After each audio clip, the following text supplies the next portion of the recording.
Good afternoon. In today's lesson, we are going to look at the different characters in Macbeth, the characteristics, the roles they played in the drama. We are going to end the lesson with a short quiz to test your knowledge. Now, the first characters that we encounter are the witches. We know the witches are powerful, dangerous, wicked, and agents of fate. I remember as you read this opening scene, you have to imagine yourself being an Elizabethan person who believes completely in the existence and evil power of the witches. Now, the number 3 is important. It is the direct opposite of the Holy Trinity. The number 3 has evil, magical, and mystical associations. The witches form an unholy trinity, which is the direct opposite of the Holy Trinity, which is the Father, the Son, and the Holy Spirit. Disorder in nature, thunder and lightning. The witches always gather during bad weather or a storm. The reversal of values. Foul is fair and fair is foul. The witches' values are opposite of those of other people. They love what others hate. They love what is evil and ugly instead of what is good and beautiful. The witches created chaos, disruption, unhappiness. Remember, they are part of a sinister world of confusion, evil, deception, corruption, and darkness. They are known as the Weird Sisters and have a strange appearance. We see that in Act 1, Scene 3, where Banquo remarks on their ambiguous and confusing appearance. He cannot decide if the witches are men or women, and this emphasizes that they exist outside the natural order. Now, they understand a person's deepest nature and provoke them to listen to the evil side of his nature. And they voiced Macbeth's secret ambition. So the witches enters Macbeth's life dramatically, and by their suggestion, guide his overriding ambition into a line of action that eventually causes his downfall. Always remember, Macbeth is not a mere puppet that blindly does what they say. He has a free choice between good and evil.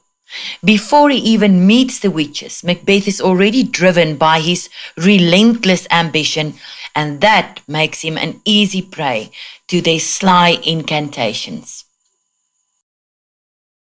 We move over to King Duncan. Now, King Duncan represents how a king should be. He always speaks in a formal manner and he uses a tone of grace.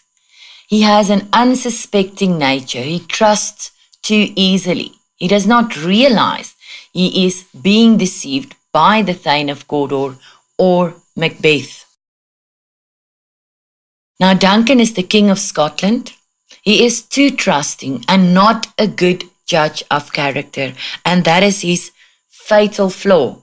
Now, we see that first by him trusting the previous Thane of Cawdor and then by trusting Macbeth. Duncan says in Act 1, Scene 4 that there's no way that we can know what somebody thinks by looking at the expression on his face.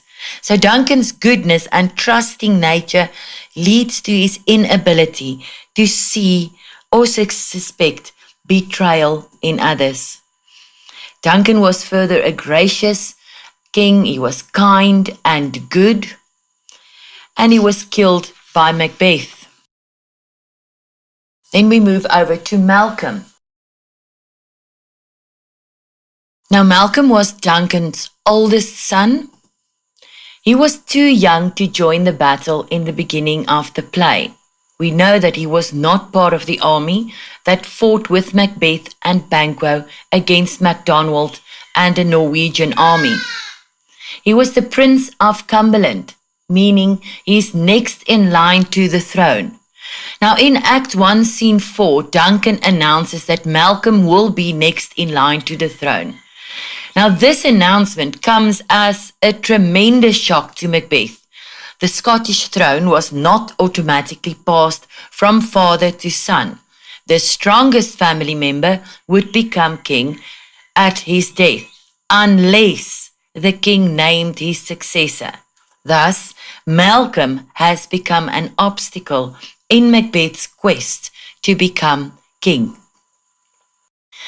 Now, Malcolm flees to England after Duncan is killed, where he went to stay under the protection of King Edward the Confessor. Duncan is not as trusting as his father. In Act 4, Scene 3, where Malcolm does not trust Macduff and tests his loyalty both on a personal level and his loyalty to his country. Now Malcolm fights with Macduff, the English army and the Scottish rebels to take back Scotland from Macbeth, and he becomes the rightful king of Scotland. Now in his closing speech in Act 5, Scene 9, Malcolm presents his confidence, graciousness and nobility as a new king. Order has been restored, and with it the wholesome values of harmony and peace. The play closes on a note of hope. We feel confident that under the wise and just rule of Malcolm, Scotland will be restored to her former glory. Then we get to Donalbain. Now Donalbain was the youngest son of Duncan. He was also too young to join the battle in the beginning of the play, and Donalbain flees to Ireland after Duncan was killed. MacDonald. MacDonald was the leader of the Scottish rebels against Duncan. We know he's a traitor because he joined forces with the enemy, the Norwegians, and betrayed his own country, Scotland. He was merciless, he had no mercy, and he was ruthless. He was killed by Macbeth during the first battle. In Act 1, Scene 2, Macbeth cut MacDonald's body open from his navel to his jaw. Sweno. Sweno was the king of Norway, and he was fighting with the Scottish rebels against Duncan's army. Ross, Angus and Lennox, those were all noblemen in Duncan's court, and sometimes they served as messengers. The previous Thane of Cawdor, he was a traitor. He fought with MacDonald and the Scottish rebels against Duncan. Duncan ordered that he be hanged for treason, and his title be given to Macbeth as a token of Duncan's gratitude for Macbeth's bravery on the battlefield. This again, of course, refers back to Duncan's nature that was too trusting. He trusted the previous Thane of Cawdor and immediately trusted Macbeth again. Then we go over to Macbeth. Now we know Macbeth was ambitious, and it was this ambitious nature that forced him to change his virtues. Because at the end of the drama, he was depressed and filled with guilt. Now, he was the main character in the play. He was the general in the Scottish army. He was loyal, noble, and brave in the beginning of the play. And he was Duncan's cousin, we all know that. Then his ambition starts to grow after his encounter with the witches. Remember, as I told you, the witches enter Macbeth's life dramatically and by their suggestion guide his overriding ambition into a line of action that eventually cause his downfall. But also very important, he is not a mere puppet that blindly does what they say. He has a free choice between good and evil. Macbeth was also the Thane of Glamis. It's a title he inherited from his father. He was Thane of Cawdor. That is the title given to him by Duncan, also the witch's first prediction.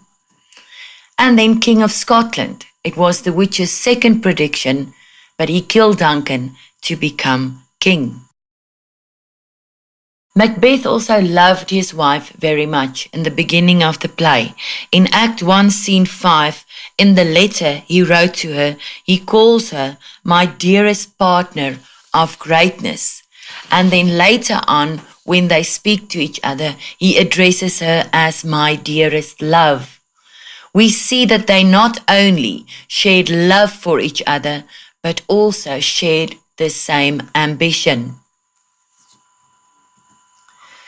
So we know that he was too ambitious. That was his major flaw and the cause of his downfall. At the end, he turns into a tyrant, cruel and oppressive ruler. And he was killed by Macduff. If we have a look at this slide on Macbeth, how he changed from before meeting the witches, after meeting the witches, and after the killing of Duncan. Now, before meeting the witches, he was a faithful servant to Duncan. He was a general in his army. He was loyal. He displayed great courage when fighting for the king. He was self-assured. He was a man of honor and integrity. He was gentle and compassionate. After meeting the witches, his character starts changing. His loyalty to the king disappears. He becomes overwhelmingly ambitious, very proud, and no longer gentle when Lady Macbeth convinces him of killing King Duncan. After the killing of Duncan, he can find no peace.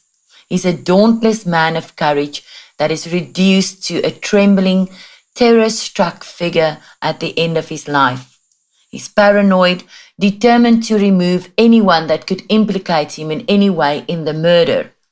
He's desperately dependent on the unsubstantial prophecies of the witches. He lost his moral integrity and he ends up a lonely, isolated man. We move over to Banquo. Now, Banquo was brave and noble. He was a general in the Scottish army. He acted as a foil to Macbeth. And he remains a man of integrity. He does not choose the wrong path. So we know that Banquo was Macbeth's best friend. He was also a general in Duncan's army. He was loyal, noble, and brave. He also receives a prediction from the witches. Thus, he will not be king, but his children and their children will be. But his reaction to the prediction is different than Macbeth's because he decides to stay honest and serve his king. He was the one who warned Macbeth about the witches. He told Macbeth that the witches will tell the truth about trivial things, but hide the truth about important things. And why do they tell the truth about the trivial things? It's to gain your trust so that you would believe them. And then they lie to you about the important things, but you believe them because you trust them. His character provides a foil, meaning a contrast with Macbeth. Where Macbeth chose the evil path, Banquo chose to remain loyal and honest. And then he is killed by the three murderers hired by Macbeth. Lady Macbeth. We know Lady Macbeth was cold and ambitious with cruel motives. She was strong-willed and she was cunning.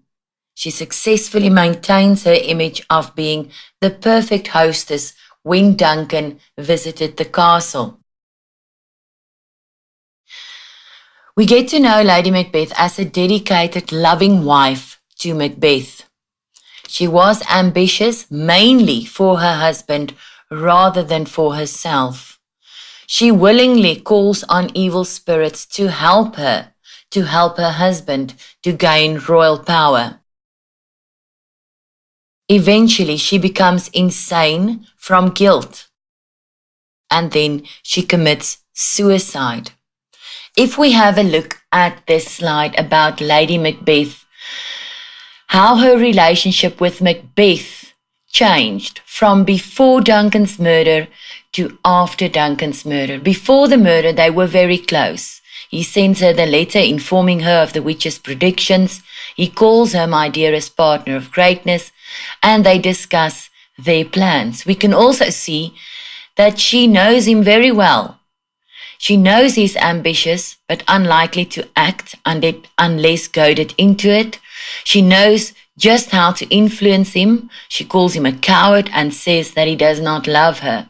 On that point, remember, Lady Macbeth influenced Macbeth to commit the murder. She had power over Macbeth. The witches only planted the suggestion of him becoming king. They made the prophecy. They had no influence on what he did. Then after Duncan's murder, the relationship with Macbeth, they lose their closeness. She has to request to speak to him. He does not keep her informed of his thoughts and his actions, and when she dies, he seems unmoved. And then after Duncan's murder, she no longer understands him. They become more isolated from one another. He no longer discusses his plans with her, and she has no influences over him anymore. Lady Macbeth's strength and determination. Before Duncan's murder, she appears to be emotionally strong and determined. She overrides Macbeth's objections to the murder, but she's unable to kill Duncan herself despite calling upon the evil spirits to remove any compassion that she may feel. And then after Duncan's murder, she becomes afraid. She's anxious and unhappy, but feel they must make the best of the situation. Now, her practical nature. Before Duncan's murder, she plans Duncan's murder to the last detail. And after the murder, immediately after the murder, when her husband seems paralyzed with fear, she ensures that the murder is covered up, carrying out most of the details herself.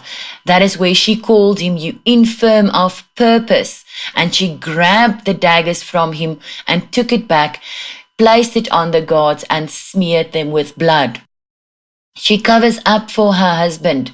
Does she really faint at the thought of Macbeth killing the guards?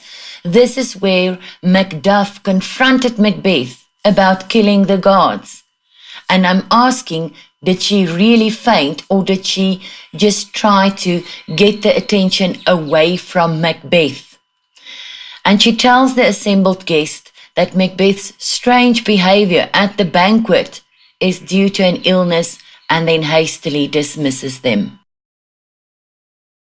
And then her imagination before Duncan's murder, she lacks imagination and is unable to understand her husband's indecisiveness. After the murder, Macbeth is well aware that he has been damned by his action, but she cannot understand his anxiety. She also cannot see Banquo's ghost. And then the forces of evil before Duncan's murder, she's willing to call upon them to help her carry out her plan. But is she really naturally evil? Why does she need to rid herself of her gentler qualities? And then after Duncan's murder, she does not call on evil spirits again. And then she becomes afraid of darkness and needs a candle with her always. And then Lady Macbeth's guilt before Duncan's murder. She appears to feel no guilt at all. She plans the murder without a second thought.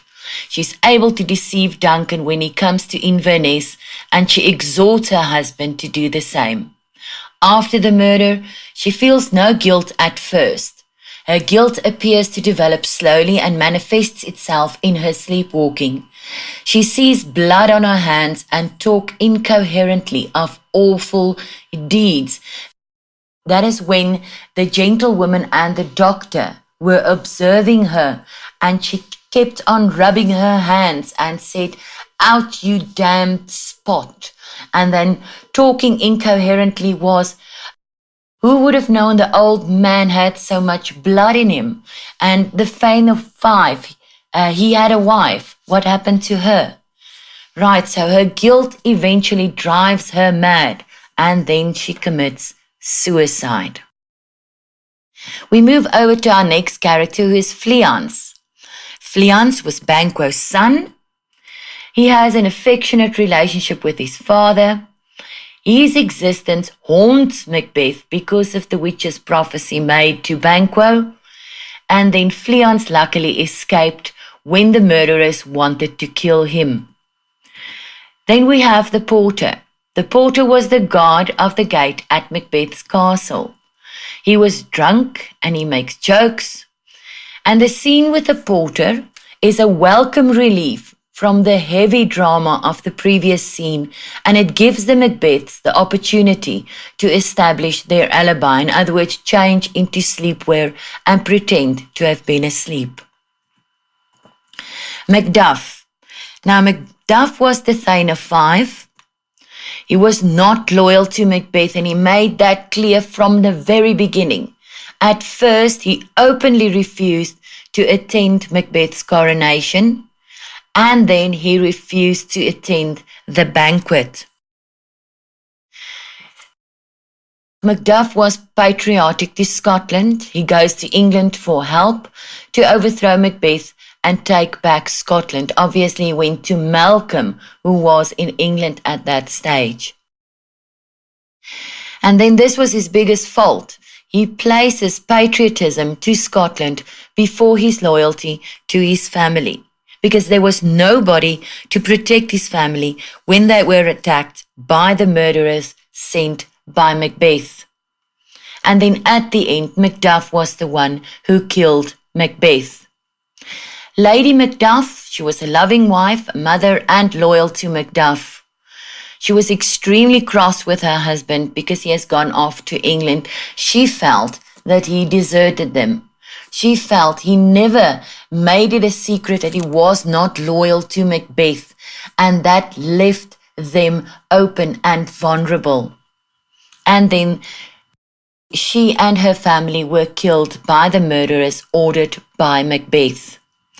Then let's look at some extra information. Regicide, the killing of the king. Now, Macbeth was suspected of regicide. Patricide is the killing of your father. Donalbain and Malcolm were suspected of patricide. Soliloquy, it's the speaking of your thoughts aloud. Equivocation, half-truths, and that is obviously the witches. Coronation is the crowning of a king, and that happened at Scone. Aside, the character moves away and talk that the audience can hear, but not the other characters. A prophecy, again the witches, is a statement about the future made by someone with magical powers. And then the word Thane means the title of a nobleman in Scotland. The castles in the play, Forres was the castle of Duncan. Inverness was Macbeth's castle when he was Thane of Glamis and Thane of Cawdor. Forres was also Macbeth as king, and Dunsinane at the end, Macbeth as king. Right, let's have a look at the quiz in front of you. What other name was the witches known as? What was Duncan's fatal flaw? Which title did Duncan give to Malcolm? Who becomes the rightful king at the end of the play? Where did Donalbain go after his father was killed? How did it come about that Macbeth received the title Thane of Cawdor? Write down the 2 predictions that the witches gave to Macbeth and who warned Macbeth against the witches. So how did you do? Let's have a look at the answers. What other name was the witches known as? Obviously, the Weird Sisters. What was Duncan's fatal flaw? He was too trusting. Which title did Duncan give to Malcolm? Prince of Cumberland. Who becomes the rightful king at the end of the play? Malcolm. Where did Donalbain go after his father was killed? Ireland. How did it come about that Macbeth received the title Thane of Cawdor? The previous Thane of Cawdor was executed because he was a traitor. Duncan gave the title to Macbeth as a token of his gratitude for Macbeth's bravery on the battlefield. With this answer, please remember you need to tell the marker what happened to the previous Thane of Cawdor, and then how did it come about that Macbeth received that title. And remember, it was given to him by Duncan. And then write down the 2 predictions that the witches gave to Macbeth. He will become Thane of Cawdor and he will become king hereafter. And who warned Macbeth against the witches? And that would be Banquo. The next one, write down the meaning of fair is foul and foul is fair. To whom did Macbeth write a letter about his encounter with the witches? Write down the predictions that the witches gave to Macbeth and Banquo. What was the name of Macbeth's castle? What was the name of Duncan's castle? What did it mean when Duncan gave his son the title Prince of Cumberland? And how was Macbeth and Duncan related? And who did Lady Macbeth ask to take away her feminine qualities? If we look at the answer, write down the meaning of fair is foul and foul is fair, good is bad and bad is good. To whom did Macbeth write a letter? It was Lady Macbeth. Write down the predictions that the witches gave to Banquo and Macbeth.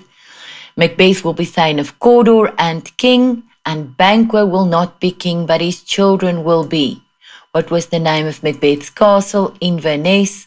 The name of Duncan's castle? Forres. What did it mean when Duncan gave his son the title Prince of Cumberland? That he will be next in line for the throne to be king. And obviously, as we said, that was an obstacle for Macbeth in his quest to become king. How was Macbeth and Duncan related? They were cousins or kinsmen. Who did Lady Macbeth ask to take away her feminine qualities? And that was the evil spirits. And then the last one, what happens at the banquet every time Macbeth mentions Banquo's name? Why is it significant that Banquo's ghost sits on Macbeth's seat?